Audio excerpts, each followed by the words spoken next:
Il existe des rencontres qui défient la logique, des connexions que nous ne parvenons pas à expliquer avec des mots, et des sensations qui persistent dans le corps même après le départ de la présence qui les a éveillées. Lorsqu'une personne est spirituellement destinée à croiser notre chemin, aucune distance, aucun silence ni circonstance ne peut étouffer cet appel. Il y a une force plus grande, subtile mais implacable, qui agit en coulisses, guidant les âmes qui doivent se retrouver.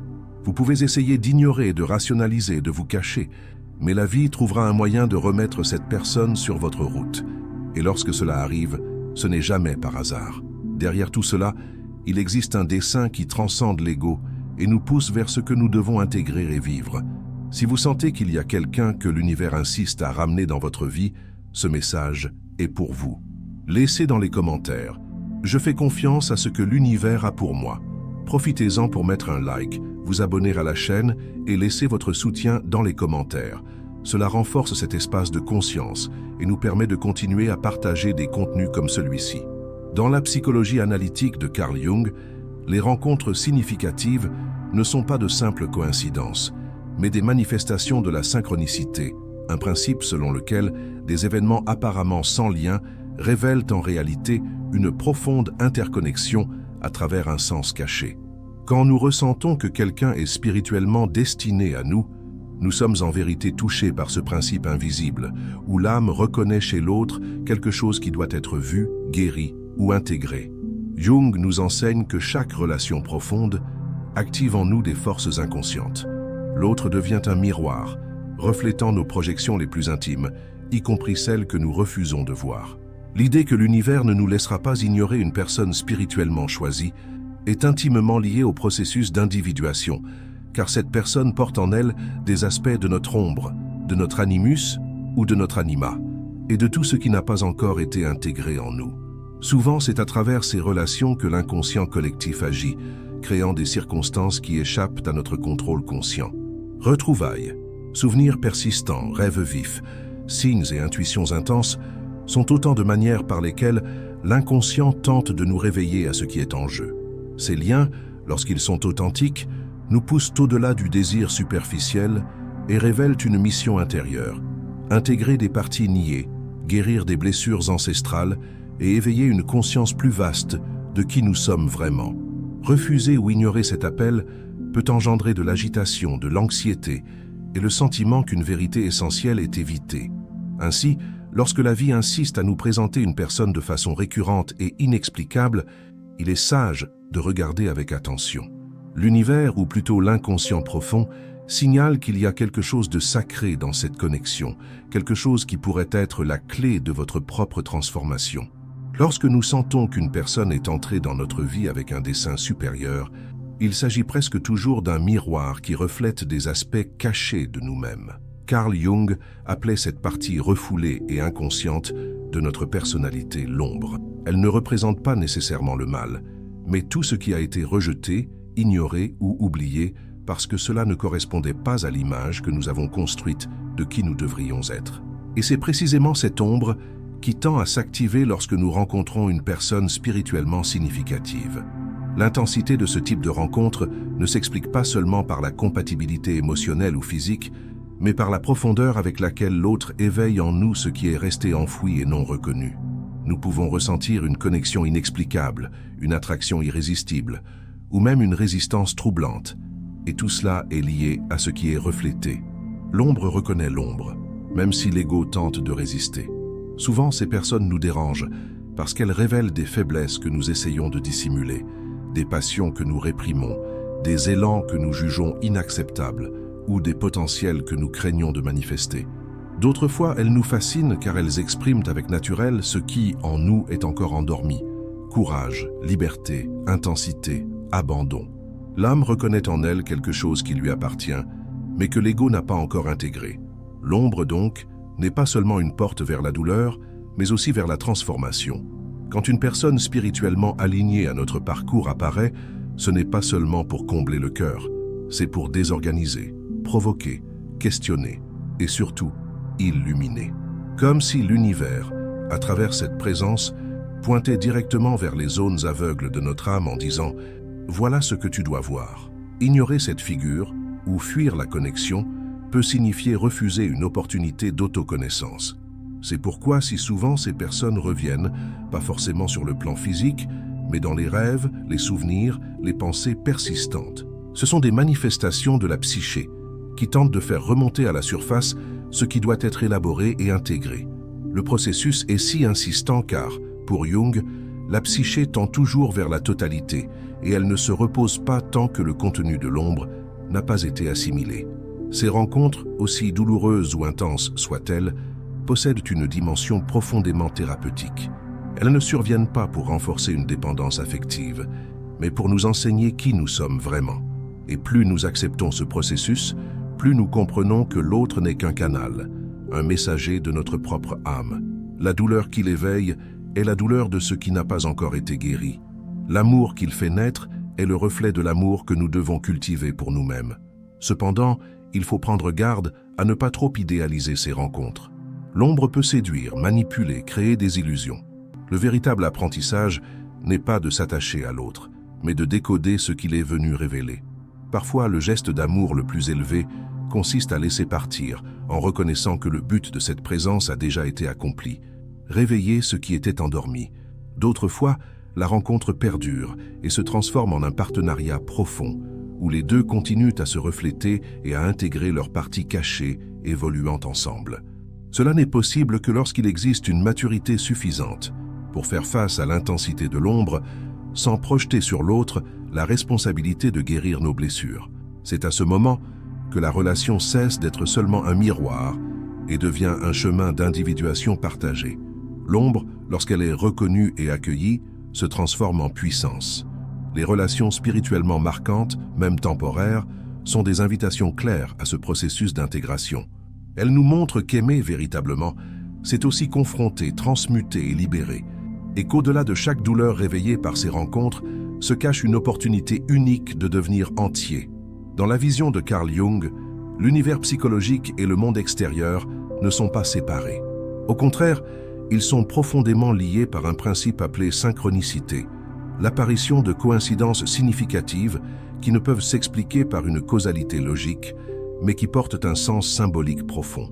Quand nous rencontrons quelqu'un qui nous touche de façon inexplicable, quand une connexion surgit de manière improbable et pourtant irrésistible, c'est la synchronicité qui agit, comme si le destin conspirait en faveur d'une vérité que la raison n'a pas encore comprise.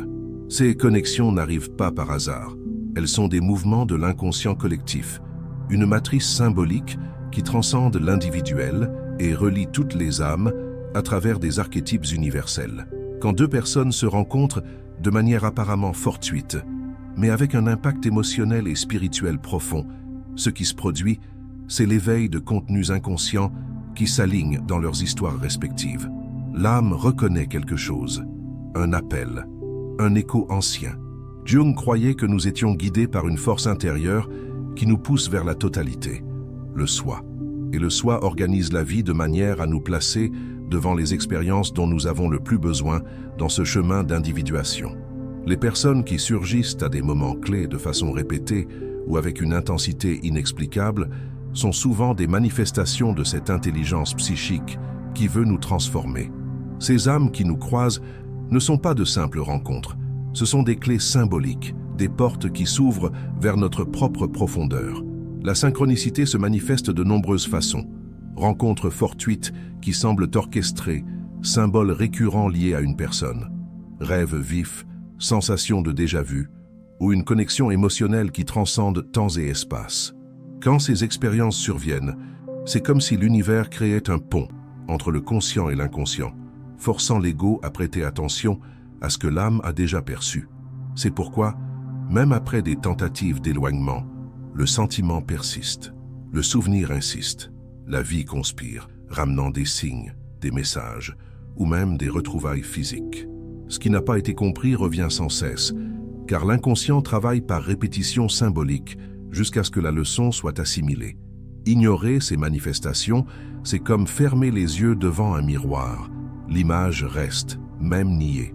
Les âmes que nous sommes destinés à rencontrer sont celles qui portent, de façon visible ou cachée, les éléments nécessaires à notre évolution.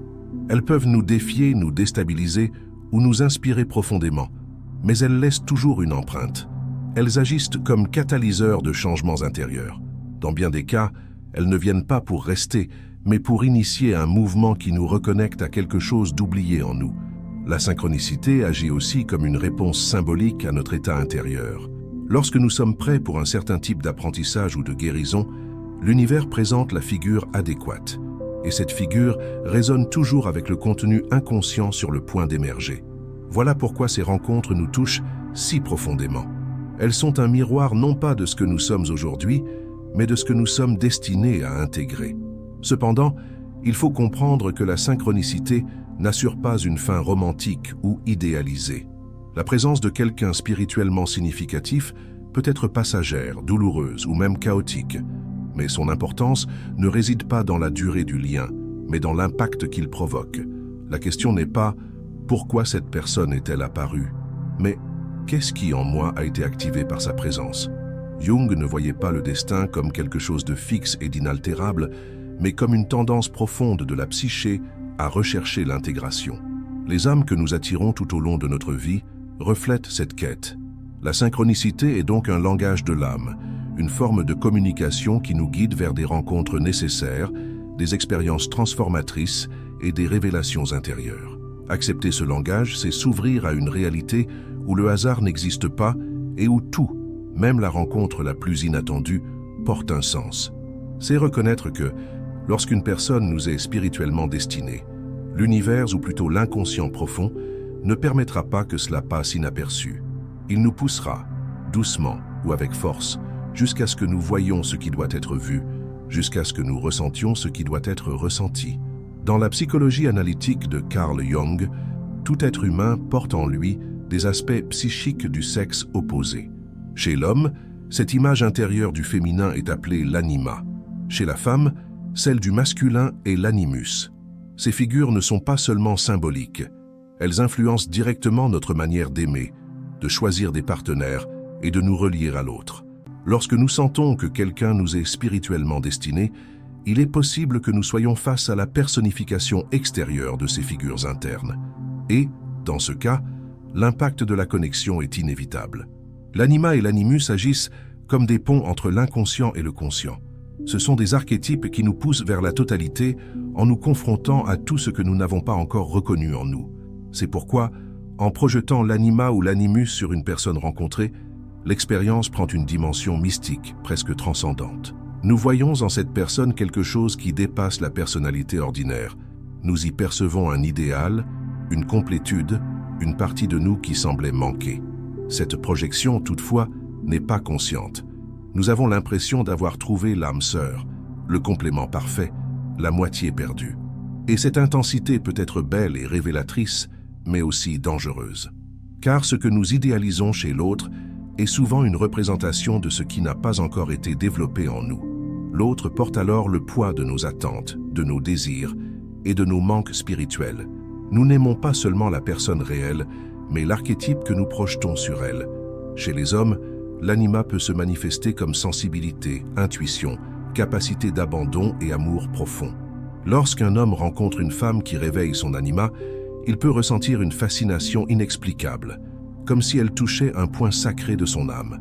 Pour les femmes, l'animus représente rationalité, fermeté, pouvoir d'action et discernement. Quand une femme rencontre un homme qui incarne son animus, elle peut ressentir une attraction qui dépasse l'admiration.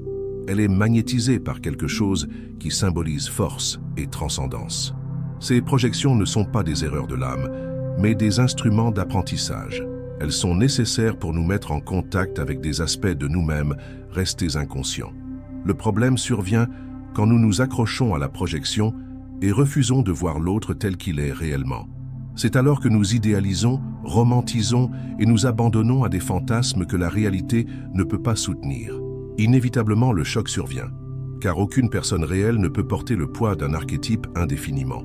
Pourtant, lorsque nous réussissons à traverser cette phase initiale de projection, une nouvelle possibilité émerge, celle d'intégrer en nous ce que nous cherchions auparavant à l'extérieur.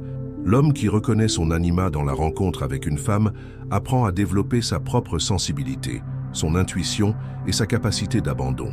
La femme qui reconnaît son animus en un partenaire intègre davantage d'action, de clarté et d'autonomie dans sa vie. Ainsi, la rencontre spirituelle cesse d'être une dépendance affective et devient une impulsion pour l'autodéveloppement. L'univers, ou l'inconscient profond, amène ces figures externes pour nous pousser vers nous-mêmes. Il ne s'agit pas de trouver l'autre pour nous compléter, mais de trouver l'autre pour réveiller ce qui était endormi. Et cela n'est possible que parce que l'anima et l'animus ne sont pas seulement des images liées au genre, mais des symboles de la totalité psychique qui vit en chacun de nous. Ces expériences peuvent être bouleversantes. Elles peuvent sembler être le destin, une mission ou quelque chose écrit dans les étoiles, et d'une certaine manière, elles le sont. Car ces figures apparaissent au moment juste, lorsque nous sommes prêts, ou presque prêts, à commencer une nouvelle étape du chemin d'individuation. L'intensité que nous ressentons est proportionnelle à la profondeur de ce qui doit être révélé. Au lieu de nier ou de fuir l'expérience, la voie jungienne invite à l'observer avec conscience, à reconnaître ce que nous projetons, à accepter l'appel qu'elle représente et à utiliser ce miroir comme outil de transformation. La véritable alchimie se produit lorsque nous cessons de chercher chez l'autre ce qui nous manque encore et commençons à cultiver en nous-mêmes ce qui nous a été montré. Ainsi, les rencontres spirituellement marquantes ne sont pas la fin du voyage, mais des portails d'initiation. Et lorsque nous comprenons la danse de l'anima et de l'animus dans notre vie, nous apprenons à aimer avec plus de lucidité, de profondeur et d'authenticité, en reconnaissant chez l'autre non seulement un destin, mais une révélation de nous-mêmes. Dans l'œuvre de Jung, l'individuation est le processus central du développement humain. Il s'agit de la réalisation du soi, la totalité de la psyché, par l'intégration de toutes ses parties, conscient, inconscient, ombre, anima, animus, persona. Ce chemin toutefois ne se parcourt pas seul. Nous sommes façonnés et transformés à travers nos relations, en particulier celles qui nous secouent, qui nous réveillent et qui, d'une manière ou d'une autre, nous obligent à regarder en nous-mêmes. Les relations spirituellement intenses sont des outils essentiels sur le chemin de l'individuation, car elles nous révèlent, avec une clarté inconfortable, tout ce qui doit être guéri, transformé et accepté en nous. Lorsqu'une connexion surgit avec force, rompant les schémas antérieurs et nous amenant à remettre en question tout ce que nous pensions savoir sur l'amour, l'identité et le destin, nous sommes face à quelque chose qui dépasse le hasard.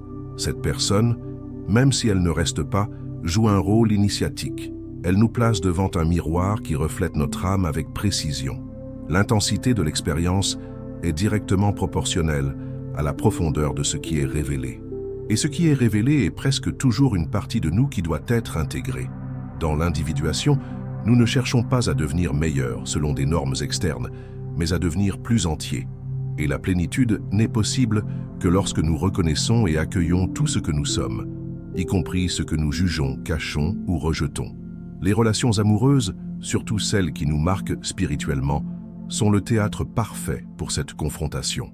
Elles activent ce qu'il y a de plus inconscient en nous, font remonter peur, blessures, désirs refoulés, et exigent de nous une réponse. Soit nous fuyons, répétant de vieux cycles, soit nous nous ouvrons à la transformation.